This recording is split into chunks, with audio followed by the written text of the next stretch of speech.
45वां दिन है आज सर इनके क्रमिक अनशन को, आज आप पहुंचे हैं, किस तरीके से देख रहे हैं सरकार के रवैये? सरकार का रवैया अमानवीय है, मोटी चमड़ी हो गई है, भ्रष्टाचार की लूट सूट में लगे हैं, आंखों पर चर्बी चढ़ गई है, अथाह पैसा भ्रष्टाचार से कमा रहे हैं। उनको करुणामूलक आधार के हमारे इन साथियों की पीड़ा महसूस ही नहीं हो रही है। और निश्चित तौर पर वो सोचते हैं ये आंदोलन फेल हो जाएगा। मैं इसीलिए आज इनके जज्बे को देख करके, इनके संघर्ष को देख करके और सरकार के रवैये को देख के यहाँ इनकी सपोर्ट करने आया हूँ। स्पेशल अपना धरना मेरा 177वें दिन में चल रहा है, उसमें भी इनकी मांग रखी गई है। स्पेशली मैं शिमला में आया हूँ इनकी सपोर्ट करने, और मैंने आज इनको एफिडेविट लिख के दिया है। हम प्रयास में हैं ये 25 से पहले इनकी मांगें मानी जाए। नहीं मानी जाएंगी तो करुणामूलक आधार के साथियों के साथ जनता का समर्थन आएगा, आंदोलन फैलेगा। अगर इनको न्याय नहीं मिलेगा तो आराम से प्रदेश के एमएलए और मिनिस्टरों को भी हम घूमने नहीं देंगे, वो गलतफहमी में ना रहे। थोड़ा सा ट्रेलर बागवानों ने दिखाया है रोडू के अंदर, केवल 15 बागवान थे। ये ठियोग के अंदर 15 बागवान थे। जिस तरह से मंत्रियों का रवैया था तानाशाही का, 15 नहीं उनको ट्रेलर दिखा दिया है। मैं कल उनसे मिल के आया हूँ, उन्होंने कहा साहब अभी तो ट्रेलर दिखाया है, अगली बार हम देखेंगे क्या करना है। तो पंजाब का इतिहास हिमाचल में दोहराया जाएगा। जैसे पंजाब में किसान बीजेपी के नेताओं को पकड़ पकड़ करके दौड़ा रहे हैं, तो हिमाचल में भी ये इतिहास दोहराया जा सकता है। ये गलतफहमी में ना रहे। सारे वर्ग तंग है। मैंने करुणामूलक आधार के नौजवानों को इनके प्रदेश अध्यक्ष अजय कुमार जी के नेतृत्व में आज एफिडेविट लिख दिया है। सरकार नहीं मानेगी, चिंता मत करना, संघर्ष करते रहिए। मैंने भी जो कर्मचारियों के लिए ओपीएस के लिए संघर्ष शुरू किया है, चाहे साल बैठना पड़े और 2 साल सवा साल बैठना पड़े, जनरल इलेक्शन तक हम संघर्ष करेंगे। और उसके बाद हमारी सरकार बनेगी।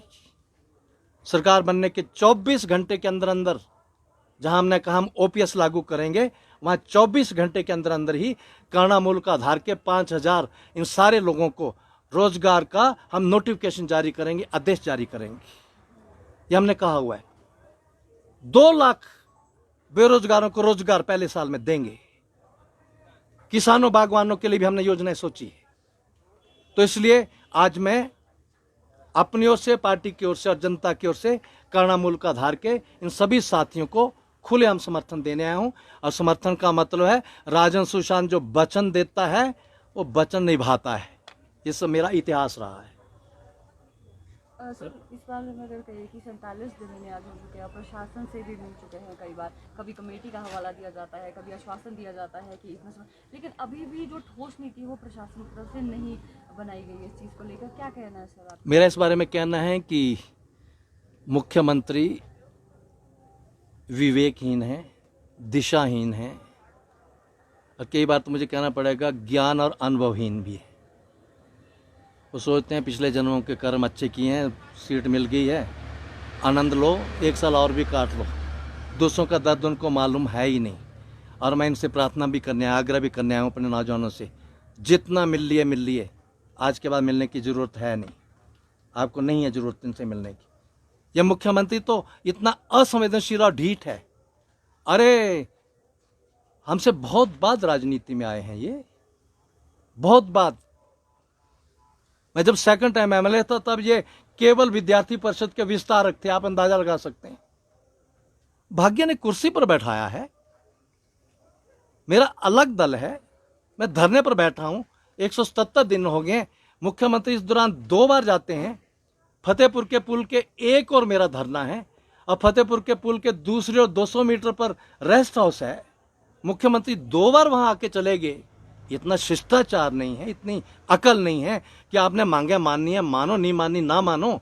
कम से कम बड़प्पन के नाते तो सही आते कि डॉक्टर साहब आप हमारे वरिष्ठ आदमी हैं, बड़े भाई हैं, बड़े नेता हैं, आप समस्या बताओ, हम सोचेंगे। कम से कम जो आदमी इतना शिष्टाचार निभाने की नहीं समझता है, तो इसका मतलब क्या है? तानाशाही प्रवृत्ति आ गई है। क्या कर लेगा राजन सुशांत? इसलिए मैं प्रदेश की जनता को कहा है, अगर 4 बार का एमएलए रहा, एक बार का मिनिस्टर रहा, एक बार का एमपी रहा, वो इतने समय से धरने पर बैठा है, मुख्यमंत्री और प्रशासन उससे मिलने की अवस्था नहीं समझता है, तो प्रदेश के आम आदमी को अगर दिक्कत होगी तो उससे कौन मिलेगा आकर के, कौन उसकी वैल्यू समझेगा। ये तो स्थिति इमरजेंसी से भी भयंकर जा रही है। इमरजेंसी में हम जेलों में थे, वहां भी तो हमें प्रशासन मिलता था। मुख्यमंत्री को समझ नहीं है, आ जाएगी समझ थोड़े दिनों में। सर, इसके अलावा करुणामूलक फल का जो मुद्दा है वो है, इसके साथ साथ हम किसानों की अगर हम बात करें, जो सेब के रेट अच्छे नहीं मिल रहे हैं, इसके अलावा और टमाटर की बात करें, बुरा हाल हो चुका है जिस तरह से हम देख सकते हैं। प्रशासनिक जो कार्य उस तरह से नहीं हो पा रही है और आम जन जो जीवन है पूरी तरह से अस्त व्यस्त हो गया सर प्रदेश का। मैं कल देख के आया हूं, मैं अभी अखबारों में पढ़ रहा था, व्यथा सुन के आया हूं। यहाँ जो किसान पूरे देश में आंदोलन रद्द कर रहा है, 3 जो कानून बने हैं, हिमाचल के लोगों को मैंने पिछली बार 1 साल पहले दौरा किया था, बागवान क्षेत्रों का, सब्जी क्षेत्र का भी किया था मैंने, मंडी जिला में गया था, जहाँ की ज़मीन एक्वायर कर रहे हैं हवाई अड्डे के नाम पर, और भी बागवानों के एरिया में गया था। मैंने बहुत समझाया था किसान बागवानों को, विरोध करो, किसान आंदोलन का समर्थन करो, वो उनको समझ नहीं थी। मैं अदानी की वहाँ भी गया था, कोल्ड स्टोरेज में भी, पराला मंडी में, तभी देख के आया था। अब रिजल्ट सामने आ गए हैं। पराला मंडी में जो अदानी का स्टोर बना है, कोल्ड स्टोरेज, 80% सब्सिडी भारत सरकार की ओर से उसको मिली है। उसमें कंडीशन है, बागवानों के लिए 15-20% जगह सुरक्षित कर दी जाए। बागवान जब चाहेंगे अपना सेब रखेंगे, जहाँ अच्छी कीमत मिलेगी तो बाहर लौटाएंगे। वो दे नहीं रहा है, धक्केशाही कर रहा है। 2 तरह के कानून चल रहे हैं हिमाचल प्रदेश के अंदर। अदानी, अंबानी और इनके जो 4 कंपनियां आई हैं उनके लिए अलग हैं, और हिमाचल के लोगों के लिए अलग हैं। मैं कल देख के आया हूँ, मैं आड़तियों से मिला हूँ, आड़ती भी दुखी हैं यहाँ के। वो कहते हैं हमें लिए कंडीशन लगाई है, आप सारे ग्रेड जितने भी हैं सारे इकट्ठे लो, एक ही रेट लो, और उनके लिए कंडीशन है, वो 6 लेयर सिस्टम है उनके लिए अलग अलग रेट हैं। उनके ऊपर सरकार का कोई अंकुश है नहीं। अदानी धक्केशाही कर रहा है और लोग ताही ताही कर रहे हैं। मैं बागवानों से ज्ञान लेने के लिए गया था, क्योंकि मैं बागवान तो हूँ नहीं, सेब का तो हूँ नहीं, मुझे कोई नॉलेज नहीं था। मैं कल काफ़ी समझ के आया उनकी व्यथा। मैं उनको वचन दे के आऊँ, अगली बार आऊँगा तो ब्लूप्रिंट लेके आऊँगा। लेकिन 2-3 बातें जो मेरे समझ में आई हैं वो ये हैं, अगर जम्मू कश्मीर में बागवान को मिनिमम सपोर्ट प्राइस 24 पे दिया जा रहा है सेब का, तो हिमाचल में 9 रुपये क्यों है किलो का? मोदी जी, आप कहते हैं एक देश में एक संविधानिक कानून चलेगा, जो देश में है वही जम्मू कश्मीर में चलेगा। आपने 370 दफा हटा दी, हम आपका धन्यवाद करते हैं, बधाई देते हैं। लेकिन सेब वालों पर तो 370 लगाया हुआ आपने, हिमाचल के सेब पर तो 370 लगा है। आप जम्मू कश्मीर यूनियन टेरिटरी, आज आपकी यूनियन टेरिटरी है, सीधी सेंट्रल गवर्नमेंट के अंडर है। वहां कोई फारूक अब्दुल्ला नहीं है, कोई महबूबा नहीं है, आप ही सरकार में। वहां मोदी जी आप 24 रुपये किलो का दे रहे हैं बागवान को, तो मेरे हिमाचल के बागवान को 9 रुपया क्यों है? क्यों नहीं दिया जा रहा है? एक प्रदेश में 2 कानून नहीं, एक देश में 2 कानून नहीं चलने देंगे। जहां अदानी पर जो चलेगा वो बाकियों पर भी चलेगा। आपने गुम्मा की फैक्ट्री बंद कर दी है हिमाचल प्रदेश में, मैं तो हैरान रह गया। सारे कह रहे थे गुम्मा फैक्ट्री बहुत अच्छी चलती थी, पैकिंग का सारा मटेरियल अच्छा मिल रहा था, क्वालिटी का था, यकाचक उसको बेच दिया है। बहुत बड़ा स्कैंडल मुझे कल बागवानों ने बताया, मैं रखने वाला हूं उसको भी। बागवान त्राई त्राई कर रहे हैं, उनको कोल्ड स्टोरेज नहीं। हमने कहा है, जो मैं उनके यूनियंस के लीडर से भी मिल के आया हूं, हरीश चौहान मिले हैं मुझे पर, सुंदर नैंटा मिले हैं, बाकी लोग मिले हैं, आरती मिले हैं, डोगरा जी मिले, मैं सब जगह मिल के आया हूं। सब एकजुट हो रहे हैं, कोई पार्टीबाजी नहीं होगी। बागवानों को मैंने कहा है, no Congress, no BJP, no HP, no communist. बागवान की एक ही पार्टी होगी हिमाचल में, बागवान। चुनाव आएंगे, अलग अलग पार्टी करो, इकट्ठे हो जाओ। अगर जम्मू कश्मीर में 24 रुपया सेब मिलेगा समर्थन मूल्य किलो का, तो हिमाचल में भी राजू शांत और सारे बागवान इकट्ठे होकर ये लेंगे।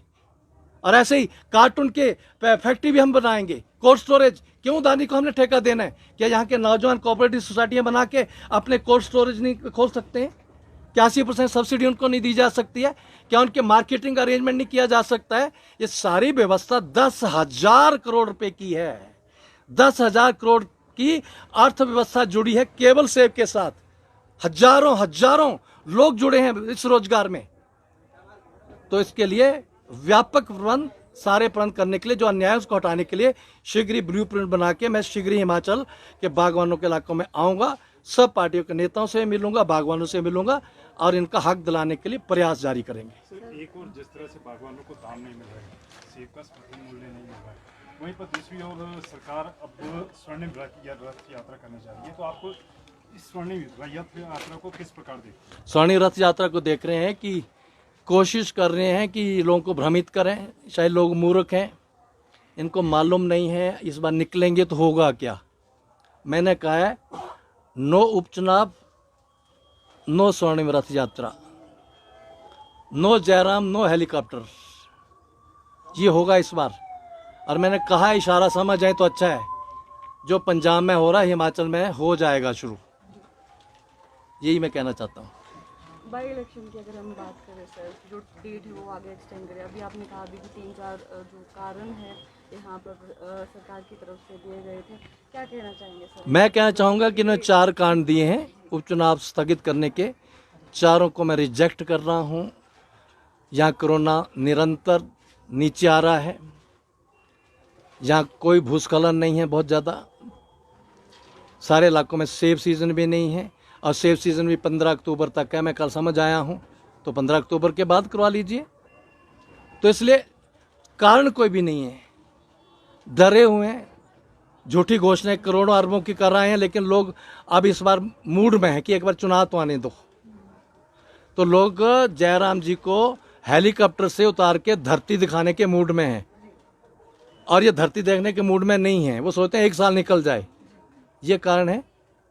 सर, लोगों का जिस तरह से हम कह सकते हैं कि किसी भी चीज़ को लेके जो रवैया है, या फिर हम ग्राउंड लेवल पर जो चीज़ें देख रहे हैं कि लोग काफ़ी ज़्यादा परेशान हैं, सरकार की जो स्कीम्स है वो लोगों तक नहीं पहुंचा रही है।